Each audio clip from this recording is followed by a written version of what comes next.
Sarowar. In this video I demonstrated you the palpation of the spleen. It is also very important because it is commonly given short test in medicine exam. So starting your examination, the same process: greeting, introduction, consent, then exposure. For spleen examination, you have to expose from mid chest to mid thigh, and then you go for, I already take his consent, and then you go for examination proper. For examination proper, we do not kneel down by the side of the bed in case of palpation of the spleen, which I have done in case of liver palpation. You just stand and positioning your hand.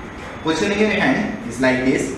Your left hand should be in the axis of 9, 10 and 11 deep, and your right hand should be in the right iliac fossa. Then turn your head to the left side and ask the patient to take deep breaths and relax his abdomen.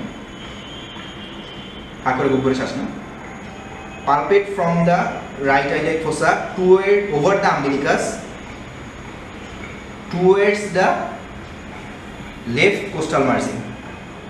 So pressure during expiration and sustain the pressure during inspiration.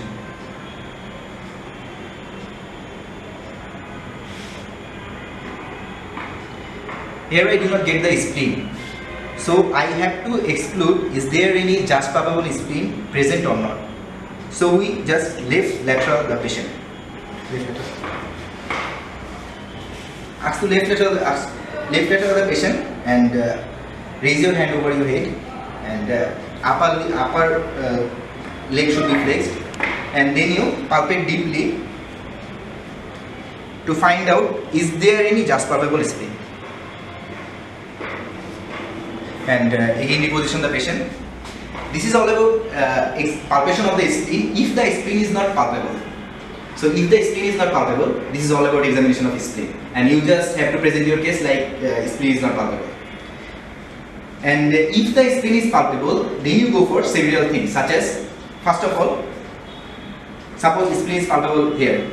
First of all, you have to measure, then go for margin, then go for surface, then go for consistency, and then go for tenderness, then go for finger insinuation test, and then go for percussion, and then go for splenic rub.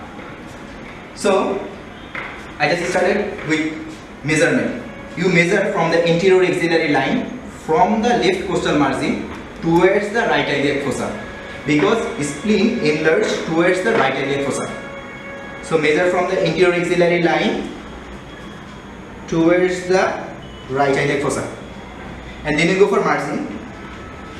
You may get the splenic knot in the splenic margin, and then you go for surface, if the surface is smooth or not, and then you go for consistency, if the consistency is soft or firm, and then you go for tenderness. Press over the spleen and look over the patient face, is there any change in the facial expression, and then you go for finger insinuation test. You know, in case of splenic enlargement, spleen just firmly adhered with the rib case. So you cannot insert your finger over between the enlarged spleen and costal margin. So you cannot insert your finger over the enlarged spleen and costal margin. And this is called finger insinuation test. It is negative in case of splenic enlargement. And then you go for percussion. For percussion, you just started percussion over the enlarged spleen, you get dull, and continue up to the lower rib case. And then you go for splenic rub. Splenic rub found in case of splenic infraction.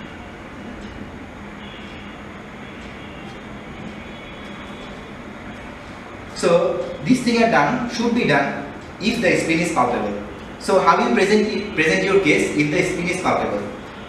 On my palpation of the spleen is palpable 8 cm from the left costal margin from the anterior axillary line towards the right iliac fossa, and the margin is regular and splenic knot is found, and the surface is smooth, consistency is soft, non-tender, and there is finger insinuation test is negative, and percussion mode is dull over the enlarged spleen and continue up to the lower rib case, and there is no splenic rub.